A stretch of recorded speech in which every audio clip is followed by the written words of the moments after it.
இன்னைக்கு காலையில் வாட்ஸ்அப்பில் 2-3 பேர் எனக்கு இந்த ஆடியோவை ஃபார்வர்ட் பண்ணியிருந்தாங்க. இதை கொஞ்சம் நீங்கள் கேளுங்க.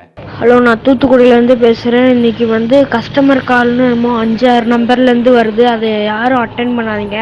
அதை அட்டன் பண்ணிங்கன்னா பிளாஸ்ட் ஆகி செல்லு வெடிச்சிடுறது. அதுலேயே இப்போ தூத்துக்குடியில் பார்த்தீங்கன்னா 27 பேர் செத்துட்டான். அடா பாவி, 27 பேர் செத்து போயிட்டாங்களாம். ஒரு 5-6 நம்பர்ல இருந்து கால் வந்தா மொபைல் வெடிக்குமா? இதை விட இன்னொரு ஆடியோ ரொம்ப ஹைலைட்டா. கால் அட்டன் பண்ண அடுத்த 2வது செகண்டே செல்லு வெடிக்குதான். அட்டன் பண்ண 2வது செகண்டே வெடிச்சிருமா?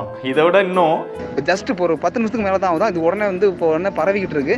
இப்போ ஜஸ்ட் இப்போ என்னோட ஃப்ரெண்டு ஒருத்தன் கன்னியாகுமரிக்காரன் ஒருத்தன் இப்போ அனுப்புனா தூத்துக்குடி மாதிரி நடந்துருச்சுன்னு சொல்லி. ஐயோ, தூத்துக்குடியில் வெடிச்சது கன்னியாகுமரிக்கு தெரிஞ்சிருச்சான். சிங்கப்பூர் வரைக்கும் போகுது அப்படின்னு சொல்றான். இப்போ என்னோட ஃப்ரெண்ட்ஸுங்க சிங்கப்பூர்ல உள்ள ஃப்ரெண்ட்ஸுங்க இப்போ எனக்கு எல்லா பேருமே இப்போ ஒரு 5 நிமிஷத்துல எல்லாம் இப்போ ஷேர் பண்ணாங்க.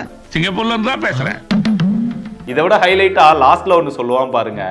அது மாதிரி என்னோட நண்பர் ஒருத்தர் சென்னையிலேருந்து ஒருத்தர் அனுப்பியிருக்காரு. நீங்க உடனே உங்களால எந்த அளவுக்கு முடியுமோ அந்த அளவுக்கு இந்த மெசேஜ் உடனே பாஸ் பண்ணுங்க. தயவு செஞ்சு கேட்டுக்கிறேன், நல்ல உறவுகளே, உடனே இதை பண்ணுங்க. நம்மளால ஏதோ ஒரு மாற்றம் நடக்கட்டும். நாட்டுல தேவையில்லாததுக்கெல்லாம் கடை அடைக்கிறாங்க, பந்து பண்றாங்க. இது ஒரு முக்கியமான பிரச்சனை. இதுக்கு நம்ம என்ன பண்ணணும்? நம்மளால மாற்றம் உண்டாகுமா? மாற்றம்லாம் உண்டாகல, பீதியை தாண்டா கிளப்புறீங்க.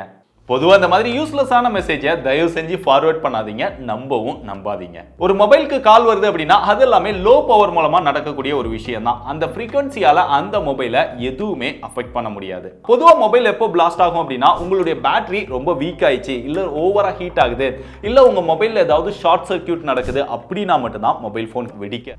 மற்றபடி உங்களுக்கு கால் வர்றதால அது 6 நம்பர், 10 நம்பர், 13 நம்பர், இந்த மாதிரி எந்த நம்பர்ல இருந்து கால் வந்தாலும் உங்க மொபைல் ஃபோன் வெடிக்காது.